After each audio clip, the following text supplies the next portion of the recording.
Welcome to Focus on the Arts, covering all that's happening in the world of music, art, dance, and theater in Lancaster and Fairfield County. Hello, I'm glad to be with you again on Focus on the Arts. I have two guests with us today. We're going to talk about a real phenomenon. One of the most significant changes in church music is a trend toward contemporary worship services, praise bands, choral groups, different things that use a more contemporary setting. It's something that's really kind of exploded all over the country and getting large in all churches around. I have two guests here who are involved in this in their own churches, and we'd like to talk with them a little bit and kind of pick their brains, see where they are, how this comes about, and how it's working. On my immediate right is Jan Locascio.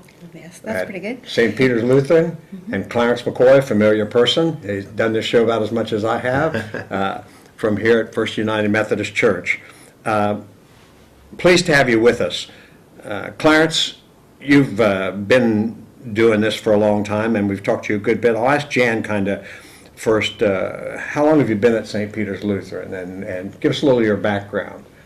I've been at St. Peter's as a parish aide for a little more than 20 years. I do not have a musical background. I'm probably the least musical person in our group. And I'm more administrative and ministry oriented. Well, you're a brave person, man. You're a brave person to work with musicians, yeah. Well, you might be, you never know how that goes. And talking about this particular phenomenon, my brother attends a Catholic church in Vermilion, which is up on Lake Erie. And they've started this type of service.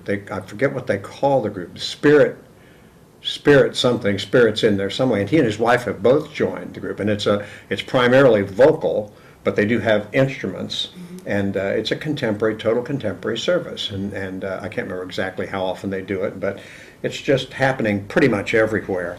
Well, it's nice to meet you. I've seen you, I know, but I can't remember that we've met before. I'm pleased that you came with us today. How long have you been having this contemporary service, Clarence, here at First United Methodist? In current forms, since 2002. Before that, we had done kind of a blended service, which was kind of half of traditional, half contemporary, starting in about 1996.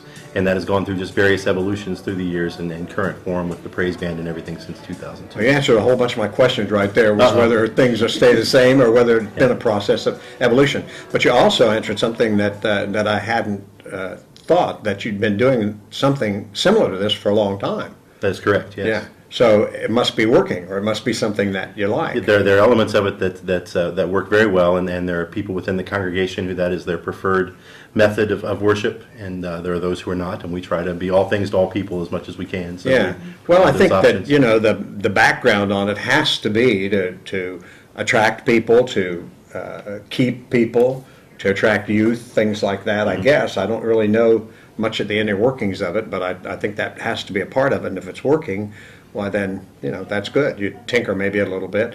I attended a service here recently, Clarence. I came particularly, we were going someplace else that day to go to church, and I said, well, let's go to the contemporary service, and I'll catch what Clarence is doing. And I sat next to two people that came in after we were there, and they were friends, and sat next to us.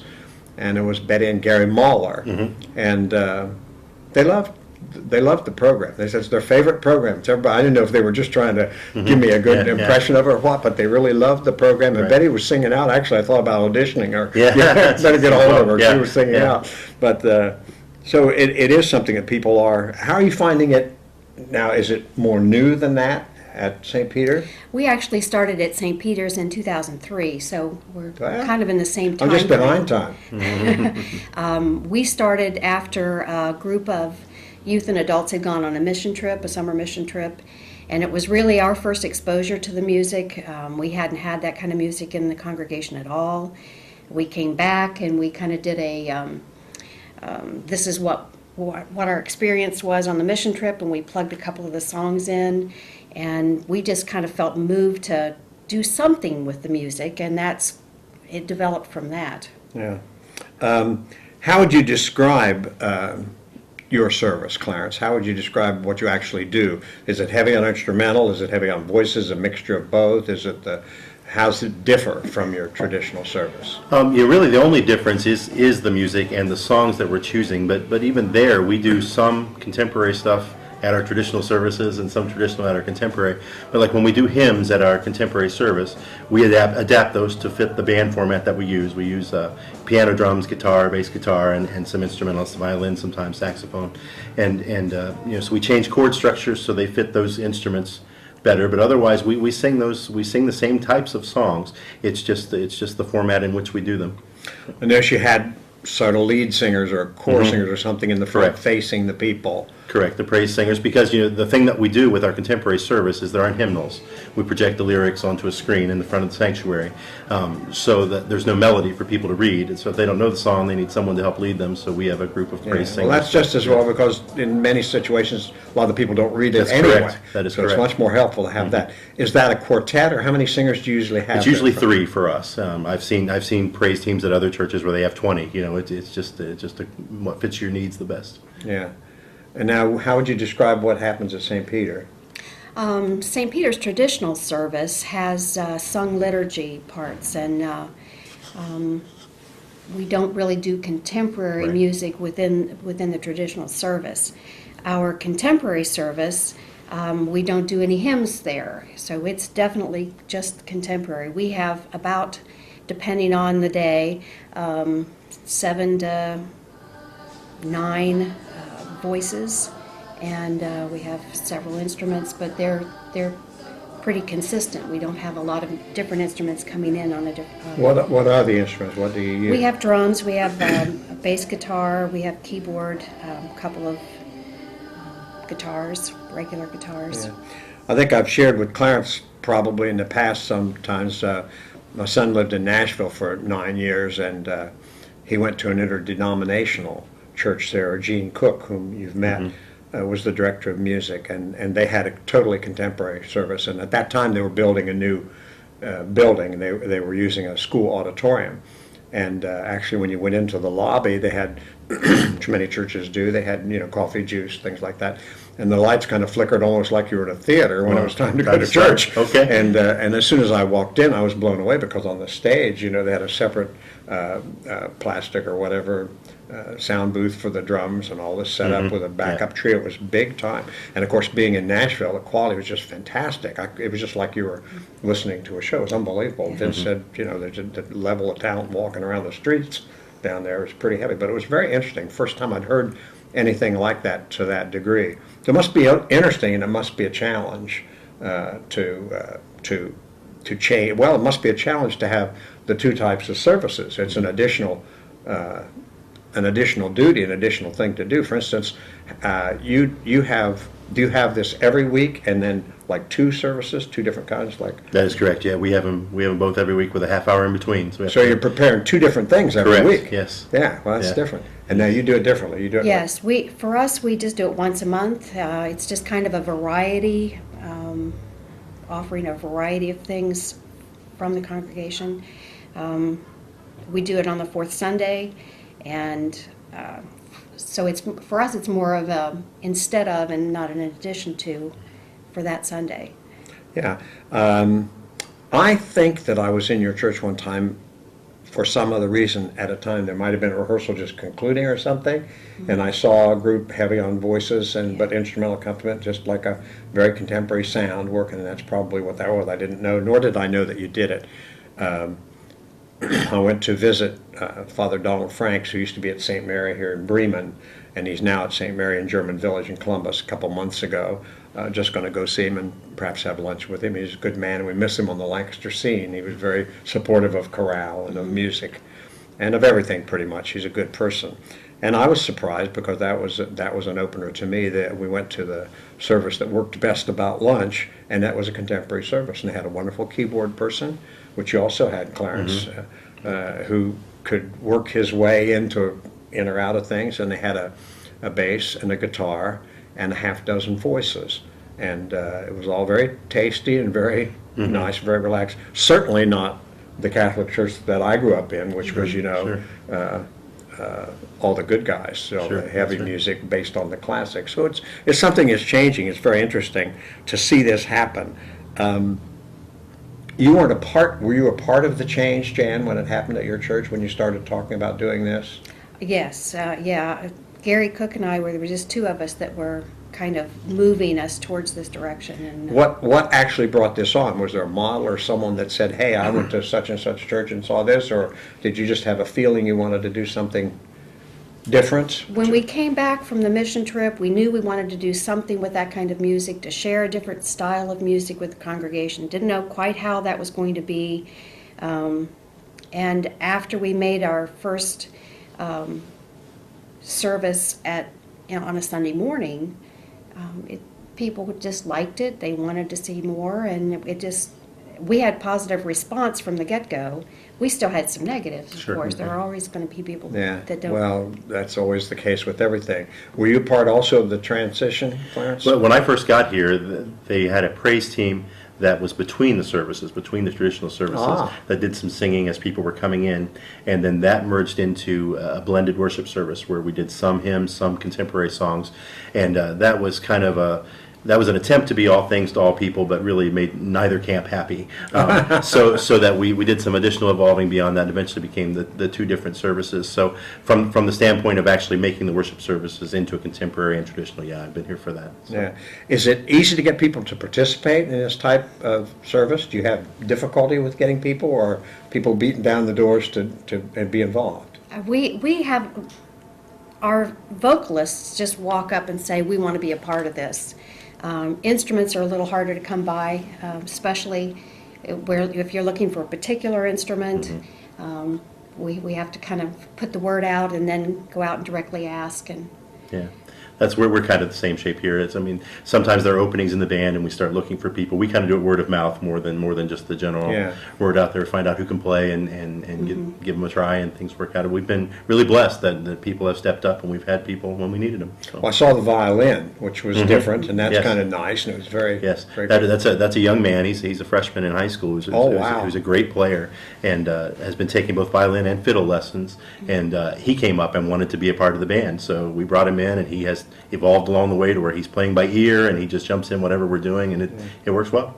Do you see any change in this thing? Do you see any change in those who attend, like by age? Do you see younger people like the contemporary, or maybe older people like myself stick with the traditional, and that was because of age, not because of musical like? I really enjoyed your service. I thought it was very relaxed. The whole service was relaxed. The pastor wore a sweater, right. And it just felt very relaxed. I enjoyed it. Do you see anything like that, or is it kind of mixed? it's mixed. I think it's pretty mixed. We were surprised by that. I think we expected more of a divide than there actually occurred. It really is a mix of ages. That part surprises me. Well, this is a really interesting discussion with our two guests this afternoon, Clarence McCoy and Jan Locascio. And I'd like to, at this time, thank our sponsors, Stuart Palestrant of Wendell's Diamond Jewelers, Janine Kemmer of Friendly Bremen Banking Centers, for allowing us to talk about what goes on in the world of the arts in Lancaster and Fairfield County. And today it's music, and today it's the changing contemporary choral music scene. And this is the part in the show we have a little shout out to what's going on, and it's very fitting because I want to tell you something that's happening at First Presbyterian Church, which ties in with the theme of our program today. First Pres is starting to host some contemporary music programs there. They just have had a group called Ablaze from High Christian University in Circleville, and had a light meal before the program, and attracting people, and asked people to complete a brief survey afterward to see what they enjoyed, what they liked, how they liked it.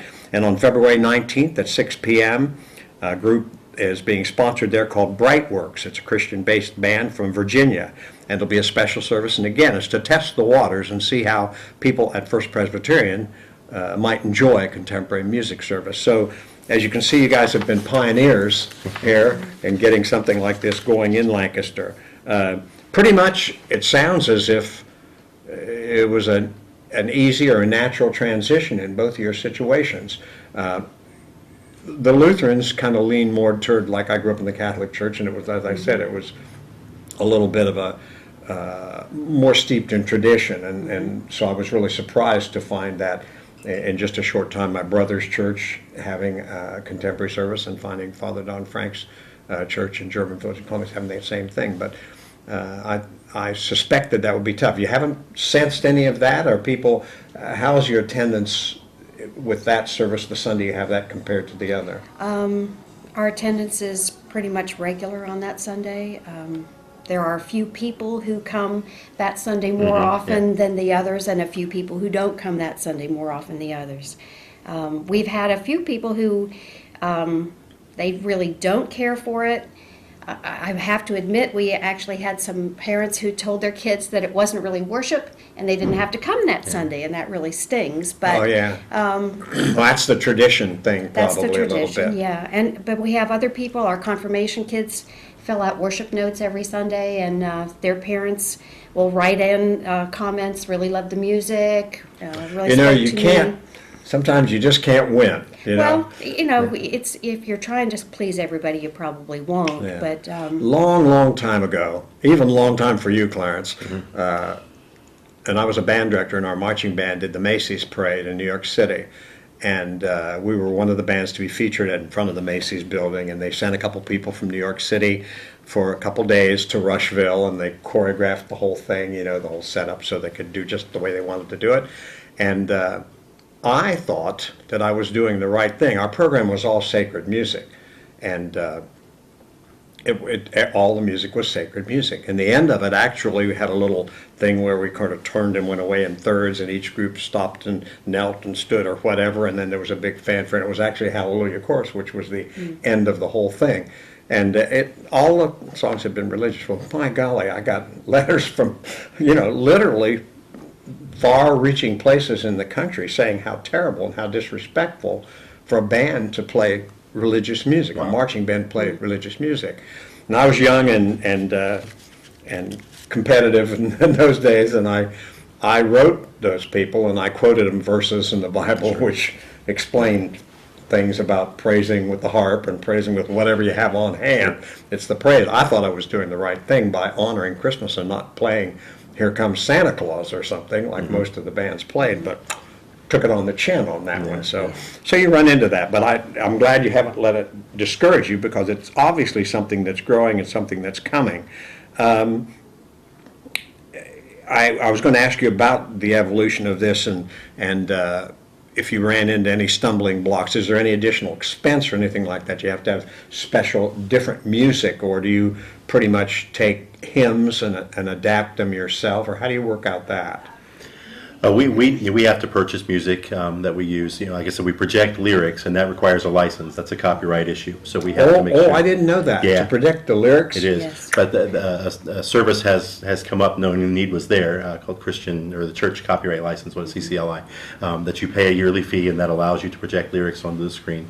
And then, you know, we either have to arrange the music ourselves for the band, or we buy arrangements already. But these are songs that are being written out there. This has been going on since the 80s at least, late 70s even. And there's lots of good stuff out there being written every day. So we have all heard that happening for a long time. I just haven't seen it being incorporated into the church service itself as much as it is now. You have the same thing now with the group that you're using in the particular group. Do you have to purchase for that, or is it difficult to find for the instruments that you have and the voices? Or? No, it's not difficult to find. We tend to go with the CCLI Top 25, and they produce a list of the most popular worship songs, and we tend to go to those pretty regularly. What is that you said you went to? The Church Copyright Licensing Okay. Incorporated, their top 25 list of contemporary music worship songs. the ones that are being used the most by churches, they Yeah. Well, that's a big help. That's It a is great a big help, That's great. and there are radio stations around that you can listen to, and you're going to hear that music, and it's popular music for people who like the style. They're going to be listening to that as well. Do you have So they already colleagues know who what are it is. involved in the same thing in other churches that you speak with about what they're doing and get ideas and that We kind of thing? have, A little networking like that? We have. And there's lots of internet, connecting with each other, and there are websites out there and email lists and that kind of thing. So there's lots of That's communication great. that goes That's on. great. Are there any churches in the immediate area? I don't mean in Lancaster, so we don't put the spot on anyone. But say if you were going to go someplace to get some ideas, a church in Central Ohio area, in Columbus, 50-mile radius, anyone that's known particularly for having a strong program of contemporary church worship? Well, there are lots of them actually. The Vineyard churches are around, and that's kind of John Wimber, who started the Vineyard churches, was kind of the one who started these worship things that were going on with music, and that's developed from his point of view. And there are those in every community pretty much now. That's what they do, is they plant churches. So those are around, and there are large ones of those. Reynoldsburg United Methodist Church is the largest United Methodist Church in Central Ohio, has a large contemporary focus. I'm sure there are lots of them. Yeah, Yeah, it's interesting how. Excuse me. I was going to say, we were able to go to a larger Lutheran church and still stay within the denomination, see what they were doing with that kind of music. We went up into Pickerington and worshiped with them and saw how they did what they did. We're not doing anything near what they're doing. We've adapted it to our own Yeah, setting. well, that's key to everything. Do what works for you, Yeah. where you are. Correct, You know, you probably know a little bit more about this than I do, Clarence. I think that Larry Weaver, where he's involved, Upper Arlington Lutheran. there were several different churches, and they actually it evolved to where one church pretty much has contemporary worship all the time, and one church pretty much traditional like that. That's correct. And it must be a very large church, but that shows the power of it if it's able to come and establish and stay like that for a long period of time. So that's pretty interesting. Do you get any input from your people about, do they seem to like hear these programs or go to attend other places? And like in chorale, which I do, a lot of singers say, hey, I heard this choir do this. Is that something we might do? Do you get any input like that, or are you pretty much out there on your own?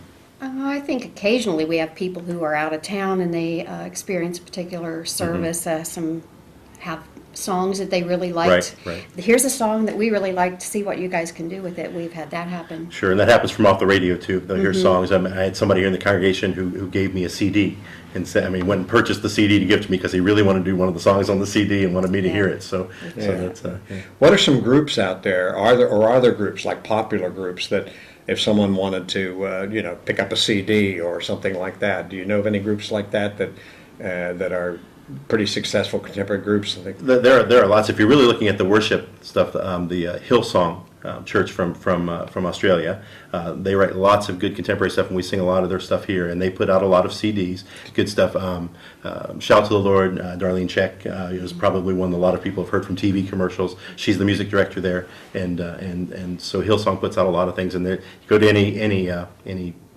Christian store, bookstore, and they'll have a whole And section. they've got a of them. load, yeah. Well, that's great. Isn't it wonderful to work in a time where, just like you said, a group from Australia, a group from whatever, to work in a time where you can connect like this all over the world, literally, with whatever's happening. And it's probably part of why this is happening, because people are so much more aware. I mentioned the fact that it's a little bit more work for you when you have two types of things. But how about the variety? Do you enjoy the variety? I think you both obviously do. You seem enthusiastic about what you're doing. Yeah. Do you enjoy the variety? Oh, and just it gives you all kinds of options. We do thematic worship here, where we try to match a theme of a day with all of our music and all that. And there are just so many options when we look at more than one style. So it really just provides lots of things for us to do. That's a whole other direction. I never even thought about that. Thematic. I guess that element was present in the service I attended. It's just like I wish it had been more starting to come obvious. through. It's just coming through to me now. That's very good. The thing about variety, spice of life and all that. I know Lancaster Chorale. Many of the singers in chorale also have church gigs. They sing in church choirs or direct church choirs around. I think at one time I can't remember the number, it was a very surprisingly large number of them. And I think that many of them have mentioned that they enjoy chorale because it opens up the styles that they're able to sing. Most singing experience available for people is in their church. And so if the church is doing all one thing and it's all the traditional thing, then they're sort of stuck with one genre. But I can see where the singers probably really enjoy this. Oh, sure. And enjoy the variety and the opportunity to sing different ways. Now, how about this? We talked about age and not seeing a whole bunch of age in terms of the attendance. How about in terms of participants? When you have people, like you said, the young man came to you in violin, people like that, are most of the participants people who want to do it be younger? I'm stuck on the age thing. We have both. We started off with 4 high school kids and 4 adults. Some of our high school kids became adults in the process.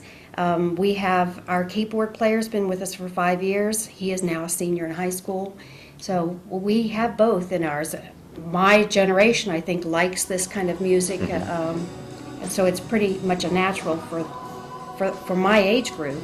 And kids coming up, I think we are able to bring those kids in, and it works well for us to have both. That's kind of true for us as well. Our contemporary service is probably the participants, the music participants in particular, are 50s and below, and we don't have anyone older than that involved in producing the music there. Where the more traditional service we do have some older generation there, but depends on how you define older, I guess. Yeah. I used to think 50 was old, but I don't think that anymore. Well, we won't get into that. Yeah, exactly. I'll cut into that quickly. Well, I picked up on that from the service that I attended there. I had expected it to be a younger group, and it was not. Right. It was a mixed group, and everyone seemed to be very, very pleased with it, so that's great. This has really been fun talking about this, and I've learned a great deal.